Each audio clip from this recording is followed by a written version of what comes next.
제가 오늘 읽어드린 말씀은 예수님께서 공생의 기간 중에 처음으로 행하신 이적을 기록한 말씀입니다. 그래서 오늘 우리가 이 말씀을 통해서 이 말씀이 오늘 우리에게 주는 교훈 또 그 의미를 돌아볼 수 있기를 바랍니다. 1절에 이렇게 시작을 합니다. 사흘째 되던 날, 사흘째 어느 날로부터 바로 앞에 나오는 1장 43절에서 끝절까지 나오는 예수님께서 빌립과 나다나엘을 제자로 부르신 그날로부터 사흘째 되는 날 갈릴리 가나라는 한 작은 동네에서 혼례가 있었습니다. 그 자리에 보면은 그 뒤에 소개를 하는데 예수님의 어머니 마리아도 거기 계시고 2절에 보면은 예수와 그 제자들도 혼례에 청함을 받았더니 라고 말씀을 합니다. 우리가 이 2절 말씀을 보면은 아마 마리아는 이 집과 아주 잘 아는 친한 사이로 보입니다. 누구라고 분명히 어느 집이라고 말은 하지 않았지만은 이렇게 마리아도 또 예수님도 또 이틀 전에 부르신 그 제자들도 함께 초청을 받았다는 사실을 보면은 매우 긴밀한 관계에 있는 사실을 잘 알 수 있습니다.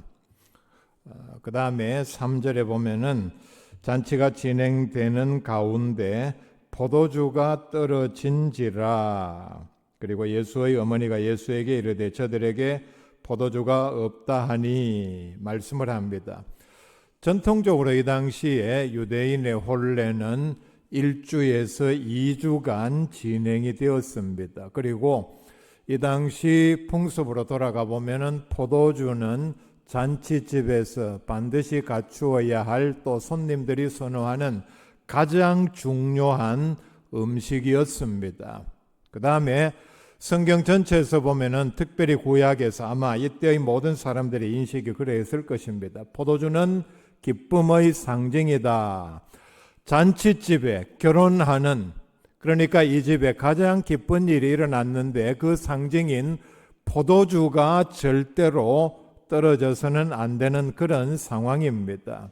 그러니까 이런 상황에서 포도주가 떨어졌다는 것은 잔치집에 기쁨과 흥이 없어졌고 손님들은 아마 포도주를 좀 마시겠거니 아니면은 친한 사람들과 오래간만에 식사하며 교제하는 시간을 가져야 되겠다 이렇게 기대를 하고 왔는데 엄청난 실망을 주는 사건이기도 합니다. 동시에 예나 지금이나 혼인집 주인은 손님들을 잘 대접을 해야 하는데 가장 중요한 음식이 떨어졌으니까 그리고 손님들의 기대도 완전히 망쳐버렸으니까 주인에게는 더할 수 없는 큰 수치요 매우 난처한 그런 상황이었을 것입니다.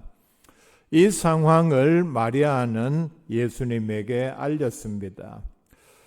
마리아가 이 집에 포도주가 떨어졌다는 사실을 예수님에게 알린 이유가 뭡니까? 아마도 예수님께서 해결해 주시기를 바라는 믿음이 있었기 때문입니다. 그런 기대가, 그런 믿음이 없었다면은 괜히 예수님에게 알릴 필요가 없겠죠. 어머니가 생각하기를 아들에게 알려봤자 해결해 줄 능력도 없는데 그저 왔다가 있는 음식만 먹고 가면 그만인 상황에서 이렇게 알릴 이유는 전혀 없었습니다. 마리아가 어떤 근거로 해서 예수님께서는 이 상황을 해결해 줄 수 있다 믿었습니까? 예수님을 자신이 낳기는 했지만은 남편 요셉과의 부부관계를 통해서 낳은 아들이 아니라는 사실을 마리아는 분명히 알고 있었습니다.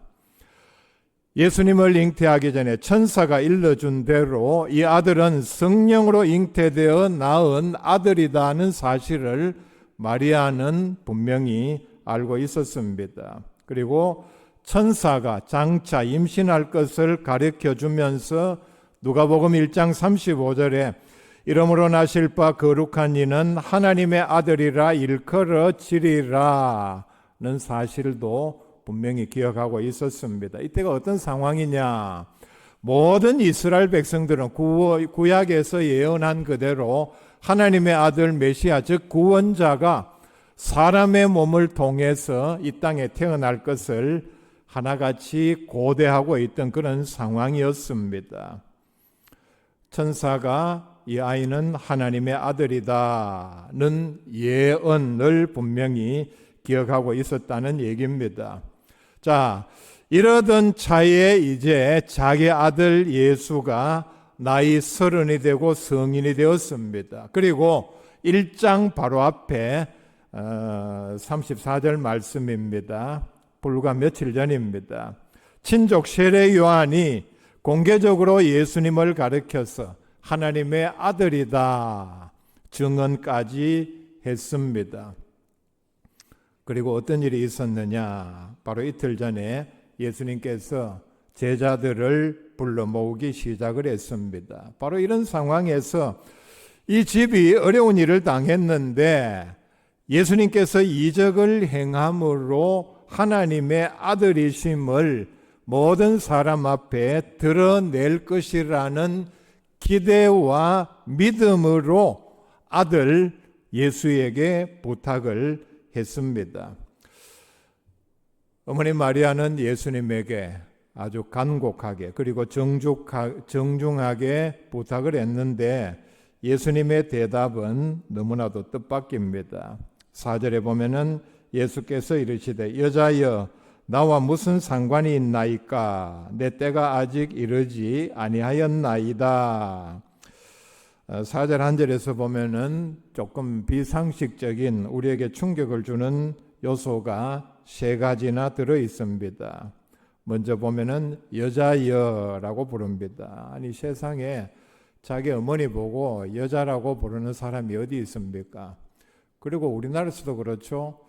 여자라고 하면은 조금 무식한 표현이고 여성이라고 해야 정중한 표현입니다. 그런데 여기에 여자여 자기 어머니를 그렇게 부르고 있는데 이 당시에서는 여성을 가장 높여 부르는 말입니다. 마치 왕비를 부르는 것과 같은 그런 배경을 가지고 있습니다. 그 다음에 보면은 나와 무슨 상관이 있나이까 아주 무례한 표현이죠. 어떤 일에 대해서 지금 이런 일이 났습니다. 아니면은 내 상황이 이렇습니다. 이렇게 말하는데 또는 도와달라고 하는데 그게 나와 무슨 상관이 있습니까? 참 아주 매정한 그런 표현입니다. 그 다음 말씀이 이제 성경적인 배경을 가지고 있는 말씀입니다. 내 때가 아직 이르지 아니하였나이다. 이때 이 일은 이 장소에서는 내가 아직 개입을 할 자리가 아닙니다. 이런 뜻을 가지고 있는데 예수님의 때라는 말은 예수님께서 영광을 받으시는 때라는 뜻을 가지고 있습니다.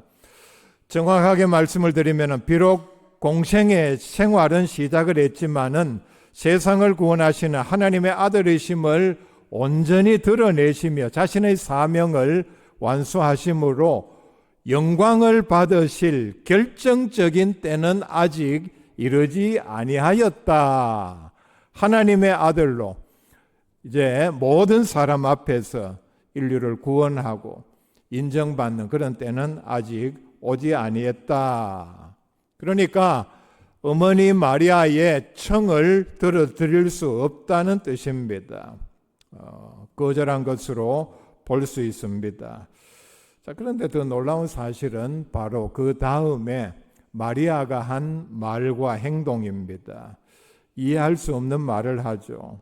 마리아는 5절에 보면은 그의 어머니가 하인들에게 이르되 너희에게 무슨 말씀을 하시든지 그대로 하라 하니라. 예수님의 의도도 더 이상 정확하게 확인도 하지 아니하고 바로 하인들에게 무슨 말씀을 하든지 그대로 하라. 여기서 보면은 마리아는 기적이 일어나기도 전에 순종하는, 먼저 그 일이 있을 것을 내다보는 대단한 믿음을 가졌습니다. 일어날 줄로 먼저 믿는 믿음이 마리아에게 있었다는 얘기입니다. 이 사건의 핵심인 예수님께서 물로 포도주를 만드신 이적은 바로 마리아의 믿음에서부터 출발을 합니다.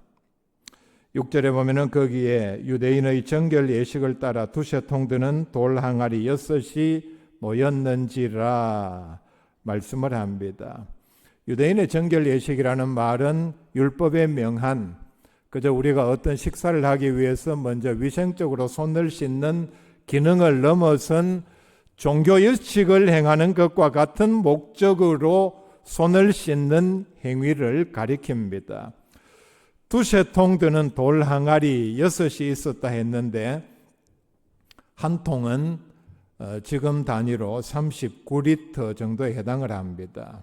그리고 이게 두세 통 든다 했으니까 한 항아리에 물을 가득 채우면은 120리터 정도, 제일 많게는 그러니까 드럼통 하나 200리터 정도 들어가니까 그거 반짜른 크기의 돌 항아리 6개가 있었으니까 여기 모두에 물을 다 채우면은 720리터 정도 들어가는 그 사이즈로 생각을 하시면 이해하기가 쉽습니다.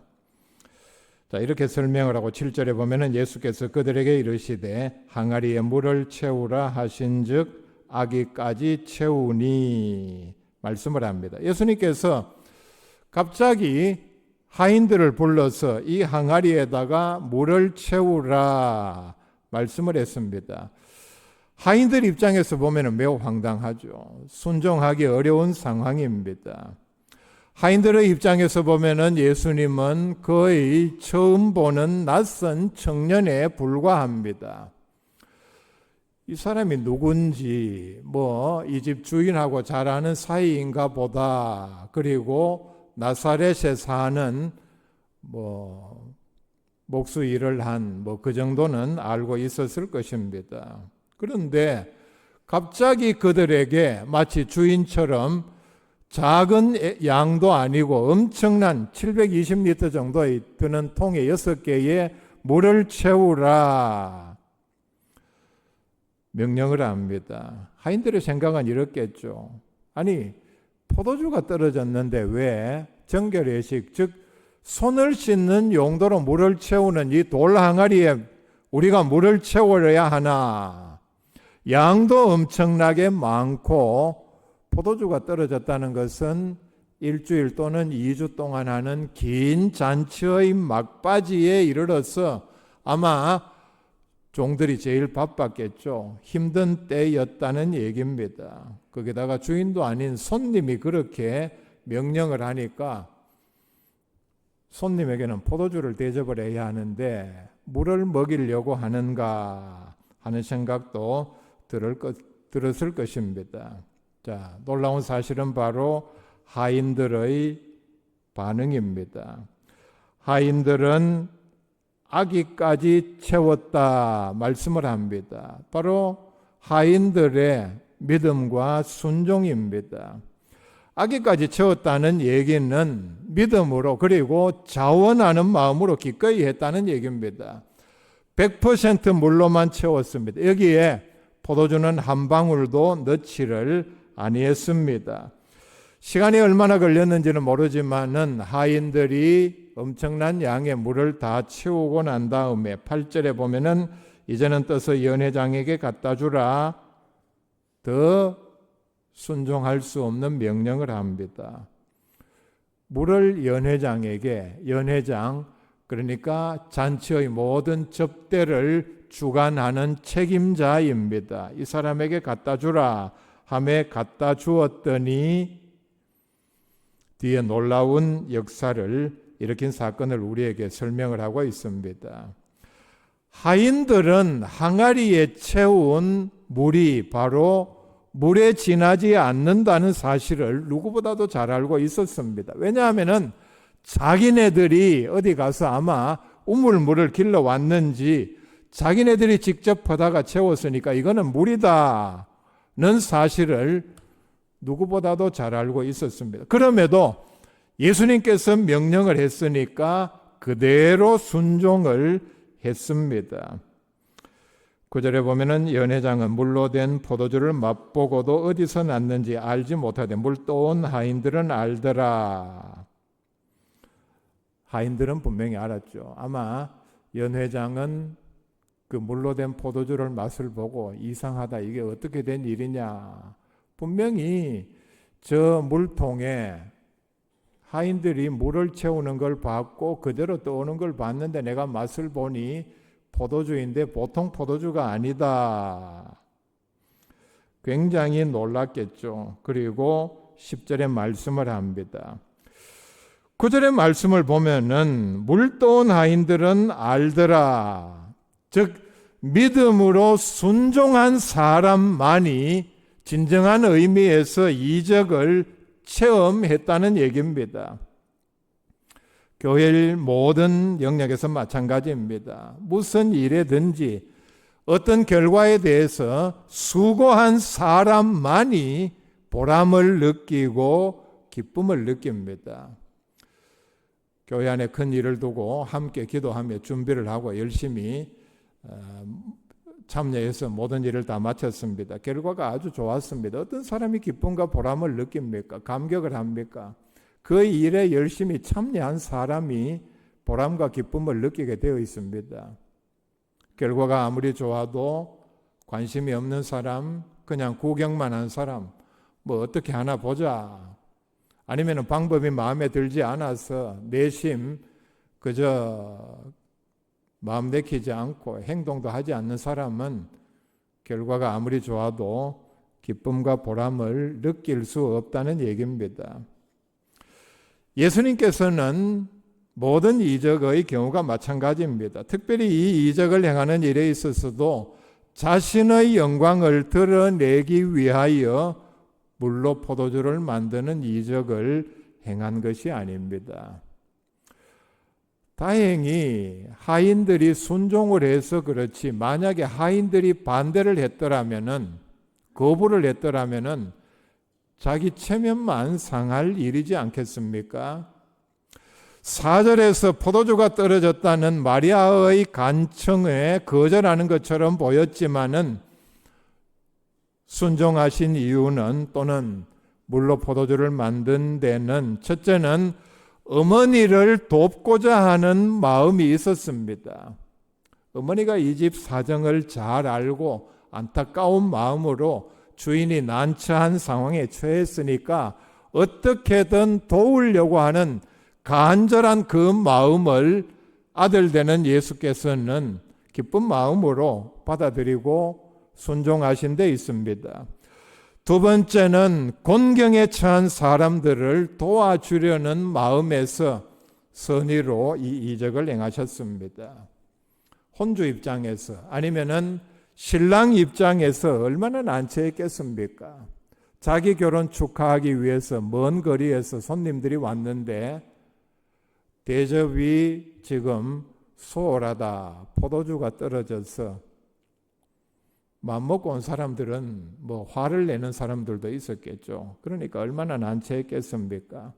인생의 첫 출발부터 이렇게 스텝이 꼬이면은 아마 예수님 생각에 좋지 않다 생각해서 이런 사람들을 도와주려는 마음이 있었습니다.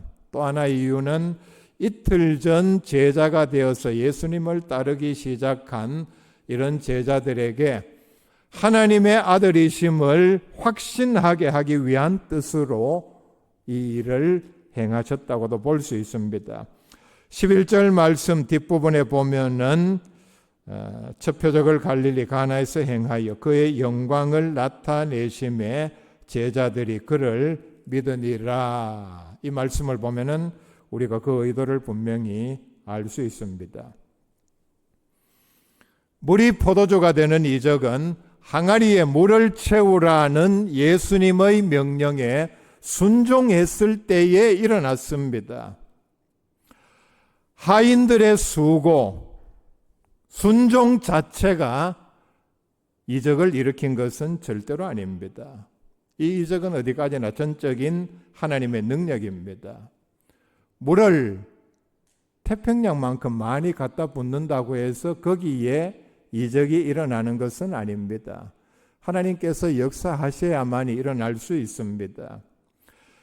이적은 하나님께서 사랑하시는 사람에게 베풀어 주시는 특별한 은혜입니다. 특별한 경우에 하나님께서 특별한 방법으로 역사하시는 방편의 하나가 바로 이적을 일으키시는 일입니다. 그런데 중요한 것은 성경 많은 경우에 그렇게 말씀을 합니다. 이 은혜를 받기 위해서는 그만한 그릇을 준비를 해야 합니다. 그 그릇이 무엇이냐? 바로 믿음과 순종입니다. 오늘 말씀에도 보면은 마리아의 믿음에서부터 시작해서 많은 사람의 믿음 그리고 순종이 있었기 때문에 이 역사가 일어났습니다. 예수님께서 항아리에 물을 채우라 명령하신 이유는 물이 없으면은 포도주를 만들 수 없어서는 절대로 아닙니다. 포도주를 만드는 이적의 가장 기본적인 재료인 물이 있어야 하지 않겠나? 그건 인간의 이성적인 생각입니다. 9절 말씀 보면은 물떠온 하인들은 알더라. 자, 이 말씀 가나의 잔치집에서 하인들만 진정한 의미에서 이 기적의 참여자 그리고 체험자들이 되었습니다. 왜냐하면 그 과정에 모든 일에 다 관여를 했기 때문입니다. 구체적으로 참여를 했다는 뜻입니다. 우리가 다른 사건에 의해서도 이런 예를 말씀드릴 수 있습니다. 예수님께서 죽은 지 나흘 지난 나사로를 살리실 때에 요한복음 11장 39절에 보면은 돌을 옮겨 놓으라 무덤을 가로막고 있던 엄청난 무게의 그 무덤 입구 돌을 옮겨 놓으라 명령을 했습니다. 이때에 나사로의 누이 마르다는 이런 불평을 합니다. 그 속내는 바로 불평입니다. 예수님 죽은 지 나흘이나 지났고 벌써 냄새가 납니다. 시체가 다 썩었다는 얘기죠. 조금 앞에 보면은 마리아는 주께서 여기 계셨더라면 내 오라버니가 죽지 아니하였으리이다. 더더욱 믿음 없는 얘기를 합니다. 이 얘기가 무슨 뜻입니까? 아니, 아플 때 와서 기도해서 낫게 해야지. 이제 완전히 죽었는데 지금 뭐 어떻게 하자는 얘기입니까? 하는 그런 뜻이죠. 다른 사람들은 이런 비아냥을 했습니다. 맹인의 눈을 뜨게 한 사람이 나사로는 죽지 않게 할 수 없었더냐. 이상하다. 그러니까 맹인의 눈을 뜨게 한 게 요행수가 아니냐, 어쩌다가 그렇게 된 것이 아니냐. 예수님께서 그 무덤 돌문을 옮겨 놓으라 명령하신 이유가 뭡니까? 돌이 무덤을 가로막고 있으면 나사로를 살릴 수가 없어서, 여러분 이 대목을 상상할 수 있습니까? 예수님께서 나는 죽은 나사로를 살릴 수 있다. 가자. 무덤에 왔는데 아차. 돌이 무덤 문을 가로막고 있네. 큰일 났다. 이걸 어떻게 하나. 속으로 난처한 표정을 짓는, 저 돌만 없으면 내가 나사로를 불러서 살려낼 수 있는데 그건 아니죠. 예수님께서 나사로를 살릴 수 있는 능력이 있었지만은 그 무거운 돌을 옮길 수 있는 능력이 없어서 주변 사람들에게 저 돌을 옮겨 놓으라 명령한 것은 아닙니다. 예수님께서는 얼마든지 말씀만으로도 돌을 충분히 치울 수 있습니다. 아니면은 돌은 그냥 그대로 두고 나사로에게 나사로야 나오너라 했을 때에 돌이 저절로 굴러 옮겨진다든지, 아니면은 영화에서 보는 것처럼 돌이 막 폭발을 해버린다든지 하면은 보는 사람들로 하여금 더 드라마틱한 장면을 연출할 수 있었겠죠. 예수님께서 돌을 옮겨 놓으라 명령하신 이유는 돌을 옮기는 일은 사람이 조금만 힘을 쓰면은 얼마든지 할 수 있는 일이기 때문에 그렇게 명령을 하셨습니다. 어쩌면은 이 장면에서 나사로를 살리기 전에 먼저 돌을 옮기는 믿음 그리고 순종을 요구하셨다는 얘기입니다. 여기 모인 사람 한 사람 같이 모두가 다 돌 옮겨 놓아서 뭐하게? 아니 자기에게 뭐 나사로를 살릴 수 있는 능력이 있나 하면서 돌 옮겨 놓기를 거부했다면은 자 여러분 어떤 일이 일어났겠습니까? 그리고 내가 만약에 그 자리에 있었다면은 무덤 문을 열고 돌을 옮겨 놓으라 이 명령에 우리가 어떤 반응을 보였겠느냐 돌아보아야 합니다. 요한복음 9장 6절 7절 말씀해 보면은 예수님께서 날 때부터 맹인된 사람 눈을 뜨게 하는 사건을 소개를 하고 있습니다. 앞에서 이런 말씀을 하셨는데 이 말씀을 하시고 땅에 침을 뱉어 진흙을 이겨 그의 눈에 바르시고 말씀을 합니다. 아마 보는 사람 또 이 맹인도 맹인은 자기 눈으로 보지는 못했지만은 눈 말고 모든 감각기관은 다른 사람보다 더 밝았으니까 그 상황을 이해를 했겠죠. 아니 기도해서 아니면 말씀만으로 눈을 뜨게 해주실 것으로 기대를 했는데 예수님께서는 도무지 이해할 수 없는 행동을 하십니다. 땅에 침을 뱉어 진흙을 이겨. 자, 맹인 입장에서 한번 생각해 볼 수 있기를 바랍니다. 진흙을 이기려면 침을 몇 번 뱉어야 합니까? 계속해서 예수님께서 지금 침 뱉는 소리가 참 불쾌하게 계속 들립니다. 그리고 뭐 침을 얼마나 뱉었는지 모르지만은 그걸로 진흙을 이겨서 눈에다가 바릅니다. 우리 눈은 속눈썹만 들어가도 참 이게 결려서 굉장히 고통스럽죠. 근데 진흙을 눈에 발랐다. 참 매우 곤혹스러운 상황이었을 것입니다. 그리고 거기다가 7절에 보면은 실로암 못에 가서 씻으라 하시니 이제는 맹인이 순종하기 더 어려운 명령을 합니다. 눈도 보이지 않는데 아니 그냥 화끈하게 이 자리에서 고쳐주시지 아니하고 또 실로암 못에까지 가서 거기서 씻으라. 순종하는 믿음이 없으면은 굉장히 짜증이 나는 상황입니다. 그런데 맹인은 놀라운 순종을 했습니다. 이에 가서 씻고 밝은 눈으로 왔더라. 놀라운 순종을 보여줍니다. 하나님께서는 사람이 할 수 있는 일까지 다 해주시지는 않습니다. 자기는 아무것도 하지 않으면서 하나님께 모든 것을 맡긴다. 자, 그렇게 말하는 사람들이 있는데 매우 게으르고 믿음도 없고 무책임한 사람입니다. 하나님께서 모든 것을 다 해주시기를 바라는 믿음은 절대로 믿음이 아닙니다. 한 40년 전에 한국 교회에 엄청난 광풍을 일으킨 간증 테이프가 돌았습니다. 이름은 밝히지 않겠습니다. 이분이 고등학교 다닐 때는 그렇게 성적이 좋지 않았는데 믿음이 좋았습니다. 그런데 어느 대학에 아주 좋은 성적으로 입학을 했는데 그 비결이 뭐냐? 그걸 이제 간증을 하는 내용인데 조금 자신 없이 이제 시험장에 들어갔는데 문제지를 받고 풀려고 하는데 자기 인간적인 기억으로는 아는 게 없는데 딱 그 순간에 자기 머리에서 자기가 봤던 책이 그대로 다 보이면서 환상으로 보는 거겠죠.